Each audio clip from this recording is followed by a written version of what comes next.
जरा सोचें कि कोई एक बार में फंस जाए और बाहर निकलने पर उसकी मौत वाकई हो जाए। कुछ ऐसा ही हो रहा है हमारी आज की स्टोरी में। यूनिस एक्सप्लेनेशन की वीडियोस में एक बार फिर से खुश आमदीद।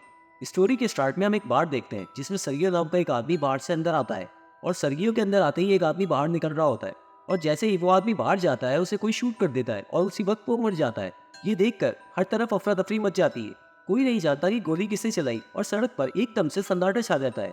फिर अंदर से एक आदमी उस मरे हुए आदमी को देखने के लिए बाहर निकलता है और फिर उसे भी गोली लग जाती है। इससे बार के अंदर और ज्यादा पैनिक हो जाता है। बार में एक लड़की जिसका नाम एलिना था वो कहती है कि हमें टीवी ऑन करके न्यूज लगानी चाहिए और जब ये टीवी ऑन करता है तो सब कुछ नॉर्मल होता है और इस हादसे के बारे में कोई खबर नहीं चलती। जैसे ही ये लोग बाहर की तरफ देखते हैं वहां से दोनों लाशें गायब हो चुकी थी और वहां से खून भी साफ हो चुका था। अचानक एक नाचो नाम का आदमी देखता है कि काउंटर पर एक ब्रीफकेस रखा हुआ था। वो सबसे पूछता है कि ब्रीफकेस किसका है और फिर सर्गियो कहता है कि ब्रीफकेस तो उसका है।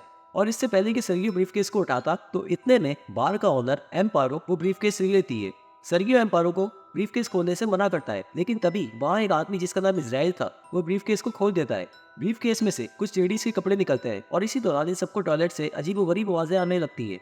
जब ये डोर खोलने की कोशिश करते हैं तो वो डोर अंदर से लॉक था। फिर एक आदमी जिसका नाम आंद्रेस था गोली मारकर लॉक को तोड़ता है और ये सब टॉयलेट के अंदर जाते हैं तो देखते हैं कि अंदर से एक मोटा आदमी बेहोश पड़ा हुआ था। उस आदमी के पास एक इंजेक्शन भी मौजूद था। एलिना उस इंजेक्शन को उठा लेती है। उसके बाद ये लोग बाहर की तरफ बहुत सारे कमांडोज को देखते हैं। कमांडो सिर्फ वहाँ टायर जमा करते हैं और उन टायर्स को जलाकर वहां से चले जाते हैं। दरअसल ये लोग तो समझ रहे थे कि कमांडोज इन्हें बचाने आए हैं लेकिन वो इनकी हेल्प बिल्कुल भी नहीं करते। और वो आदमी जो टॉयलेट में बेहोश पड़ा हुआ था वो एकदम से इन सब के सामने आकर खड़ा हो जाता है। उसका पूरा जिस्म फूला हुआ नजर आता है और उसकी आंखें भी अजीब सी हो जाती है और वो आदमी उसी वक्त वहीं पर गिर जाता है। अपनी आखिरी सांसें लेते हुए डोंट टच मी कहता है। ये लोग उस आदमी का मोबाइल उठाते हैं और इन्हें मालूम होता है कि ये आदमी एक फौजी था। उसके फोन में कुछ फोटोज होती है और उन फोटोज में कुछ लोग वायरस प्रोटेक्शन सेफ्टी किट पहने हुए थे और बाहर के लोग समझते हैं इस पूरे एरिया को क्वारंटाइन किया जा चुका है। इसका मतलब ये था कि आदमी वायरस से इन्फेक्टेड था और इस वजह से उसकी मौत हो गई। फिर अंदर से उस आदमी का फोन मांगता है। फिर अम्पारो से मना करती है और कहती है कि कोई भी इस फोन को टच नहीं करेगा क्योंकि हो सकता है वो मोबाइल इन्फेक्ट हो चुका हो और अगर कोई भी इस मोबाइल को टच करेगा तो हो सकता है कि वो भी इन्फेक्ट हो जाए। सर्गी और आंद्रेस इस बात पर राजी हो जाते हैं और इसका मतलब ये कि नाचो और जिस किसी ने भी इस मोबाइल को टच किया था वो इन्फेक्ट हो चुका है और ये लोग 5 थे। आंद्रेस उन्हें अपनी गन दिखाकर धमकाता है और उन्हें कहता है कि उस आदमी की लाश को बेसमेंट में ले जाओ और इसके लिए सब राजी हो जाते हैं। फिर वो लाश बेसमेंट में ले जाते हैं और अब बार में सिर्फ 3 लोग थे। एक लेडी जिसका नाम ट्रेनी था वो बेसमेंट का दरवाजा खोलने का कहती है लेकिन कोई भी उसकी बात पर काम नहीं करता। फिर ट्रेनी खुद डोर खोलने जाती है और उधर कुछ क्रेट्स में रखी हुई बोतलें नीचे गिर कर टूट जाती है और उन बोतलों से लिक्विड बाहर आना शुरू हो जाता है। और फिर इस सब के बीच उन्हें एक गटर में होल दिखाई देता है। इसका मतलब ये था कि ये लोग ड्रेनेज के रास्ते उस बाहर से बाहर निकल सकते थे। फिर इजराइल इस गटर का ढक्कन निकाल देता है और वो सबसे पहले वहां से बाहर निकलने का फैसला करता है। वो अपने पूरी जिस्म पर ऑयल लगाता है और मेन होल से नीचे जाने की कोशिश करता है मगर मेन होल का सुराग ज्यादा बड़ा नहीं होने की वजह से वो वहां पर फंस जाता है।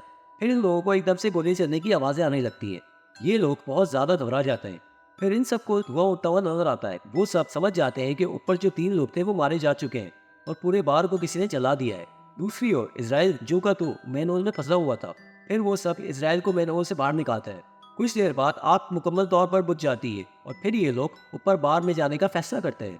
बार में आने के बाद ये लोग देखते हैं कि बार पूरी तरह झुलस चुका है। नाचो को वहाँ एक गन मिलती है जिसे वो खामोशी से उठा लेता है। फिर ये लोग देखते हैं कि कुछ लोग बाहर से इस बार को सील कर रहे हैं। ये लोग खामोश रहते हैं क्योंकि वो नहीं चाहते थे कि बाहर किसी को भी भनक लगे और वो कहीं इन्हें भी ना मार दें। इतने में वहाँ एक मोबाइल की रिंगटोन बजना शुरू हो जाती है और ये उसी मोटे आदमी का मोबाइल था जो इन्फेक्शन की वजह से मर चुका था। एलिना उस मोबाइल को उठाती है और व्हाट्सएप की चैट्स पढ़ना शुरू कर देती है जिसमें मरे हुए आदमी ने लिखा हुआ है कि मेरे पास अभी 4 और बची हैं।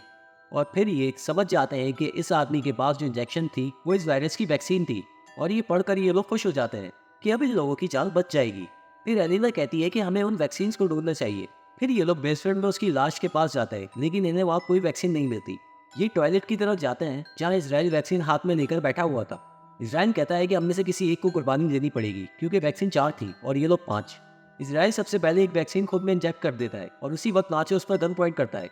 इसके बाद नाचो और इजराइल में हाथापाई शुरू हो जाती है। इजराइल नाचो पर भारी पड़ जाता है। उसकी गन छीन लेता है और इसी लड़ाई के बीच वैक्सीन इजराइल के हाथ से छूट कर नीचे बेसमेंट में गिर जाती है। ट्रीनी बेसमेंट में जाकर वैक्सीन उठा लेती है और अचानक से वैक्सीन उसके हाथ से भी स्लिप होकर गटर में गिर जाती है।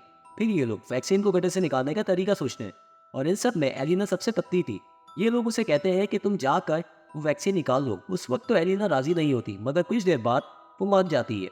फिर एलिना की बॉडी पर ऑयल लगाया जाता है और उसे उस मैनहोल के सुराख से नीचे किया जाता है। बड़ी मुश्किल से वो गटर में नीचे गिर जाती है। एलिना वैक्सीन को ढूंढकर पानी से बाहर आती है। तभी नाचो उसे वैक्सीन को एक रस्सी से बांधकर ऊपर भेजने को कहता है, लेकिन एलिना साफ इनकार कर देती है क्योंकि वो जानती थी कि लोग 4 हैं और वैक्सीन सिर्फ 3 ही बची थी। एलिना सबको कहती है कि जिसे वैक्सीन चाहिए वो नीचे आ जाए। फिर ये लोग मैनहोल के सुराख को तोड़कर बड़ा करने की कोशिश करते हैं। इतने में एलिना बाहर आने का रास्ता ढूंढने लगती है और कुछ दूर उसे एक जगह लाइट नजर आती है। सबसे पहले वो एक सुराख में वैक्सीन छुपा देती है और फिर वो ऊपर जाकर देखती है कि ऊपर काफी सारी पुलिस है जो बार में उनके मरे हुए 3 साथियों को जला रही है। कुछ देर बाद वो 3 भी गटर तोड़ कर नीचे आ जाते हैं। क्योंकि नाचो के पास गन थी तो सब उसे डर रहे थे। उसी वक्त नाचो सैटल पर गन तान देता है और एलिना को वैक्सीन देने का बोलता है। नाचो कहता है कि हमारे पास सिर्फ 3 वैक्सीन बची है और इसे मारने के बाद हम तीनों की जान बच सकती है। फिर एलिना इन सबको बाहर की तरफ लेकर जाती है जहाँ उसने वैक्सीन को छुपा रखा था। आहिस्ता आहिस्ता ये लोग आगे बढ़ते रहते हैं और एकदम से ट्रीनी सैटल को पानी में डुबो कर मारने की कोशिश करती है ताकि ये मसला ही हल हो जाए। लेकिन नाचो ट्रीनी को उसे मारने से रोक देता है और फिर ट्रेनी नाचो को कहती है कि तुम मुझे मार दो ताकि तुम लोग वैक्सीन यूज कर लो और तुम सबकी जान बच जाए। नाचो ट्रेनी पर गन पॉइंट करता है पर उससे गोली नहीं चलती। ट्रेनी नाचो से गन ले लेती है और कुछ दूर जाकर अपने आप को शूट कर देती है। अब 3 लोग थे और 3 वैक्सीन और ये सब एक एक वैक्सीन ले लेते हैं। इससे पहले कि ये वैक्सीन इंजेक्ट करते कि वहाँ इसराइल आ जाता है जो अब भी जिंदा था और वो सैटर पर पीछे से हमला करता है और सैटर को मार देता है। इसराइल गुस्से में नाचो और एलिना की जान के पीछे पड़ जाता है और भागते भागते नाचो और एलिना सीढ़ियों पर चढ़ने लगते हैं और चढ़ते हुए जो वैक्सीन एलिना के पास थी वो स्लिप होकर नीचे गिर जाती है।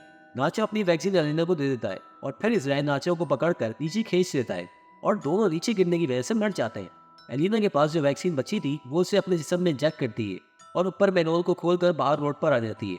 बाहर निकलने के बाद उसे काफी सारे लोग नजर आते हैं। गवर्नमेंट ने आगे सारे एरिया को सील किया हुआ था। फिर एक लेडी एलिना पर एक जैकेट डाल देती है। एलिना होश में नहीं थी, वो खामोशी से उस भीड़ में जाकर बस जाती है और इसी सीन के साथ साथ ये मूवी यहाँ पर एंड हो जाती है। Thank you for watching.